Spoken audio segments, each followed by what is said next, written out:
Supreme TV ప్రేక్షకులకు నమస్కారం. ఈ సొసైటీని చూస్తూ ఉంటే చాలామంది భయపడుతూ ఉంటారు. ఎందుకు అంటే వింటున్న మాటలు, సోషల్ మీడియా ద్వారా చూస్తున్న సంఘటనలు, ఇవన్నీ చూస్తూ ఉంటే మనం ఎక్కడున్నాం, సమాజంలో ఏం జరుగుతుంది, ఈ నేపథ్యంలో ప్రతి ఒక్కరూ ఇంచుమించుగా అందరూ భయపడుతూనే ఉంటున్నారు. ఎప్పుడు ఎలాంటి చెడు సంఘటనలు మనం కూడా ఫేస్ చేయాల్సి వస్తుందేమో అనే ఒక ఆందోళన.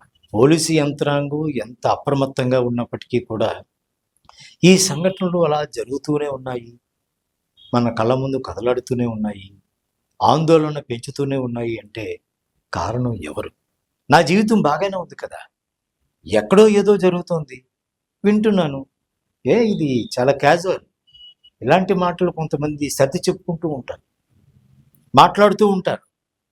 కానీ వాళ్ళకి మనసులో పీడించే ఒక బాధాకరమైన విషయం ఏంటి అంటే, ఏమో ఎప్పుడు ఎలాంటి పరిస్థితుల్లో మనం ఫేస్ చేయాల్సి వస్తుందేమో.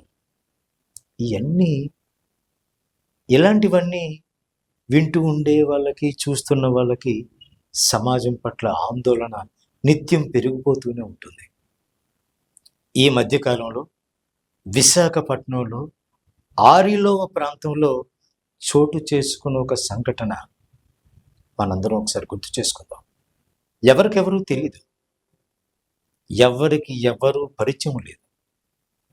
చిన్న మిస్డ్ కాల్, ఒక మిస్డ్ కాల్ చూసుకొని, కాల్ చేసుకొని, మాట్లాడుకొని, ఆ మాటల్ని పరిచయం పెంచుకొని 10 ఏళ్ల పాటు అలా మాట్లాడుకుంటూనే ఫోన్ ద్వారా ఒక సంఘీభావాన్ని, స్నేహభావాన్ని పెంచుకుంటూనే సాగించిన ఒక స్త్రీ పురుషులకు సంబంధించిన ఒక సంఘటన విశాఖలోనే కాదు, ఆంధ్రప్రదేశ్లోనే కాదు, ఉమ్మడి తెలుగు రాష్ట్రాల్లో సంచలనంగా మారింది. సోషల్ మీడియా నేపథ్యంలో ఒక్క మిస్డ్ కాల్నే ఆధారంగా చేసుకొని ఏర్పడ్డ ఈ దారుణమైన సంఘటన చాలా హృదయాలను కదిలించి వేసింది. ఎంత అంటే ఒక మిస్డ్ కాలు ఎంతటి దురాఘాతాన్ని సృష్టించిందా అనే ఆందోళన ప్రతి ఒక్కరిని చాలా ఆందోళనకి గురి చేసింది. ఇక విషయంలోకి వెళ్తే 10 ఏళ్ల క్రితం ఒక మిస్డ్ కాల్ చూసుకొని, ఎవరిదో ఈ కాల్ తెలిసిన వాళ్ళదేమో అని అనుకొని కాల్ బ్యాక్ చేశారు. అలా కాల్ బ్యాక్ చేయడంతో మొదలైన ఆ సంభాషణ వారిద్దరిని తరచూ మాట్లాడుకునేలా చేసింది. ఆ మాటలు వారి మధ్యలో ఒక స్నేహభావాన్ని పెంచింది. ఆ స్నేహం 10 ఏళ్ల పాటు సాగింది. అయితే ఇక్కడ ఒక ట్విస్ట్ జరిగింది.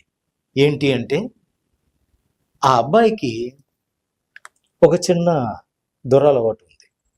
ఏంటి అంటే చెడు సావాసాలు, ఆన్లైన్ గేమ్స్ ఆడే అలవాటు. ఈ నేపథ్యంలో చాలా డబ్బులు కోల్పోయాడు, అప్పులు కూడా చేసేసాడు, ఇంకా డబ్బులు అవసరమయ్యాయి. ఏం చేయాలి? ఈ నేపథ్యంలో అతనికి ఒక దురాశ పుట్టింది. 10 ఏళ్లుగా ఫోన్లో చిట్ చాట్ చేస్తూ, సంభాషణలు చేస్తూ స్నేహంగా ఉంటున్న ఆ మహిళను టార్గెట్గా చేశాడు. ఎంతగా తెగించాడు అంటే, విశాఖపట్నం వచ్చి ఎవరిదో ఫోన్ సంపాదించి తెలియని వ్యక్తి మాట్లాడినట్టుగా, తెలిసిన ఫ్రెండ్ కోసం తెలుసుకోవడానికి అన్నట్టుగా ఆ మహిళతో మాట్లాడి ఆమె అడ్రస్ తెలుసుకొని ఇంటికి వెళ్ళాడు. ఏదో అడ్రస్ కోసం వెళ్ళిన ఆ వ్యక్తి చివరికి ఏం చేశాడు? ఆమెను బెదిరించాడు. ఎంతగా అంటే తెగించి ఆమె ప్రాణాలను సైతం మట్టు పెట్టేశాడు. క్రైమ్ పోలీస్ స్టేషన్లో murder for gain case report అయింది. అది చాలా సెన్సేషన్ అయింది. ఒక మహిళను చంపి, కాపు లక్ష్మి అన్న మహిళను హత్య చేసి ఆమె దగ్గర ఉన్న నగదుతో పారిపోవడం జరిగింది ముద్దాయి. దీనికోసం ఇమీడియట్గా ద్వారకా క్రైమ్ ఇన్స్పెక్టర్ అండ్ మొత్తం 10 టీములుగా క్రైమ్ టీములు ఫామ్ చేసి 10 రోజుల్లో ఆ ముద్దాయిని పట్టుకోవడం, ప్రాపర్టీ అంతా కూడా రికవరీ చేయడం జరిగింది. ఈరోజు ముద్దాయిని రిమాండ్ కూడా పంపిస్తున్నాము. ఇది ఆ మహిళ ఎవరైతే హత్యకు గురయ్యారో ఆమె ఇంట్లో ఒంటరిగా ఉన్నప్పుడు ఈ ముద్దాయి వెళ్ళడం జరిగింది. ఆమెను డబ్బులు అడగడం, ఆమె దానికి నిరాకరించడం, సంఘర్షణ జరిగిన తర్వాత ఆమెను పీక పిసికి చంపేసి అక్కడి నుంచి పరారైపోయాడు. ఈ ముద్దాయి హత్య చేసిన తర్వాత ఆమె నగదు, ఇంట్లో ఉన్న క్యాష్ ప్లస్ ఆమె ఒంటి మీద ఉన్న నగలతో సహా పరారయ్యాడు. మనం సైంటిఫిక్గా ఒక 10 టీమ్స్ అవిరామంగా కృషి చేసి, క్రైమ్ టీమ్స్ ఆ ముద్దాయి హత్య చేసిన తర్వాత పోలీసులను ముప్పతిప్పలు పెట్టాడు. కానీ సైంటిఫిక్గా అతన్ని వెంటాడి అతను ఫస్ట్ వారణాసి పారిపోయాడు, ఆ తర్వాత ఢిల్లీ, మరలా ఢిల్లీ నుంచి రాయగఢ్ నుంచి మరలా వెనక్కి రావడం జరిగింది. విశాఖపట్నం నుంచి చెన్నై పారిపోతున్న క్రమంలో మనకి ఇన్ఫర్మేషన్తో పట్టుకోవడం జరిగింది. పట్టుకొని మొత్తం ప్రాపర్టీని రికవరీ చేయడం జరిగింది. ఇతని పేరు వంజరాపు శివగంగరాజు. ఇతను బొబ్బిలి పట్టణానికి చెందిన వ్యక్తి.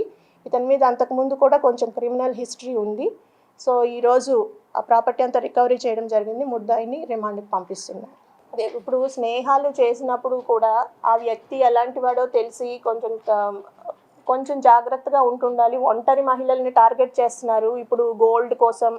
ఎందుకంటే రకరకాల రీజన్స్, బెట్టింగ్స్, ఇవన్నిటికి అలవాటు పడిన వాళ్ళు, అప్పుల పాలైపోయిన వాళ్ళు, ఇలాంటి ప్రవృత్తి కలిగిన వాళ్ళతోటి దూరంగా ఉండాలి. ముందుగానే ఒంటరిగా ఉన్నప్పుడు మహిళలు ఎవరైనా కూడా, వృద్ధులు, మహిళలు అంతా కూడా జాగ్రత్తగా ఉండాలి.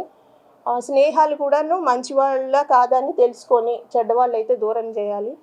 అది ఎక్కువ మొత్తంలో గోల్డ్, క్యాష్ ఇవి ఇంట్లో పెట్టుకోకూడదు. బ్యాంకులోనో లాకర్లోనో పెట్టుకుంటుండాలి. కొన్ని ప్రికాషన్స్ తీసుకొని మన పరిసరాల గురించి, మనం ఎవరితోటి మెలుగుతున్నామో ఇవన్నీ కూడా కొంచెం తెలుసుకొని జాగ్రత్తగా ఉండాలి. ఇది అడ్వైస్ పోలీస్ తరఫున. దీని వెనుక ఒక కారణం, ఆమె 10 ఏళ్ల పాటు ఈయనతో, ఈ అబ్బాయితో ఫోన్లో చాటింగ్ చేస్తూ ఉన్నారు కదా, వీడియో కాల్స్ చేస్తూ ఉన్నారు కదా. ఈ వీడియో కాల్స్, ఈ చాటింగ్లో ఆమె ఒంటి నిండా బంగారం వేసుకొని ఎప్పుడు మాట్లాడుతూ ఉండేవారు. అలా ఆమె చాలా డబ్బున్న మహిళ అని నమ్మి ఈ యువకుడు విశాఖపట్నం వచ్చి ఆమె ఇంటికి వెళ్ళి ఆమెను డబ్బు కావాలని డిమాండ్ చేశాడు. అలా డిమాండ్ చేయడంతో ఆమె తిరస్కరించడంతో అక్కడ ఇక్కట్లు వచ్చాయి. ఆమెను మట్టు పెట్టేశాడు. ఆమె ఒంటి మీద ఉన్న బంగారం అంతా దోచేసుకున్నాడు. ఇంట్లో ఉన్న డబ్బు దశకం తీసుకొని ఉడాయించాడు. చాలా ప్రాంతాలు తిరిగేశాడు, జల్సాలు చేశాడు, డబ్బును విచ్చలవిడిగా ఖర్చు చేశాడు. అయితే పోలీసులు ఊరుకుంటారా?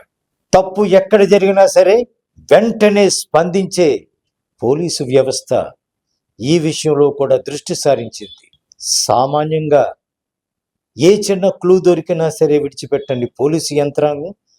ఆచూకీ దొరకని ఈ కేసు విషయంలో ఏదైతే సోషల్ మీడియా నేపథ్యంలో ఆ యువకుడు ఆ మహిళకు దగ్గరయ్యాడు, చేరువయ్యాడు, ఏ సోషల్ మీడియా నేతృత్వంలో ఆ మహిళను మట్టుపెట్టి అదే సోషల్ మీడియాను అడ్డం పెట్టుకొని ఉడాయించి చాలా ప్రాంతాల్లో జల్సాలు చేస్తూ అప్పులు తెచ్చుకుంటూ కాలం గడపాలి, ఎస్కేప్ అవ్వాలని అనుకున్న ఆ యువకుణ్ణి ఈ పోలీసు యంత్రాంగం అదే సోషల్ మీడియా నేతృత్వంలో మాటు వేసి పట్టుకున్నారు. ఇప్పుడు ఆ యువకుడి పరిస్థితి చెరసాలు పాలు. కానీ సోషల్ మీడియాలో ఒక మిస్డ్ కాల్ కారణంగా పరిచయం పెంచుకున్న మహిళ దారుణ హత్యకు గురైంది. ఆ కుటుంబానికి ఒక తల్లి లేదు, ఆ భర్తకి భార్య లేదు, ఆ కుటుంబానికి ఒక కుటుంబ సభ్యురాలు దూరం అయిపోయింది. కేవలం ఒక మిస్డ్ కాల్. ప్రతి ఒక్కరం మనం గుర్తుంచుకోవాల్సింది ఏమిటి అంటే అన్నోన్ కాల్స్కి ఆన్సర్ చేయొద్దు. చాలా జాగ్రత్తగా ఉండాలి. సోషల్ మీడియా ఎంత ప్రమాదాన్ని కొని తెస్తుంది అనేదానికి ఇది ఒక ఉదాహరణ. విశాఖ మహానగరాన్నే కాకుండా తెలుగు 2 రాష్ట్రాలని కుదిపేసిన ఈ దారుణ సంఘటన ప్రతి ఒక్కరికి చాలా గుణపాఠంగా ఉంది. అందరూ అప్రమత్తంగా ఉండాలి. పిల్లలు, పెద్దలు, ఆడవాళ్ళు, మగవాళ్ళు ఎవ్వరమైనా సరే సోషల్ మీడియాను నమ్మి మోసపోవద్దు. జరా భద్రంగా ఉండండి.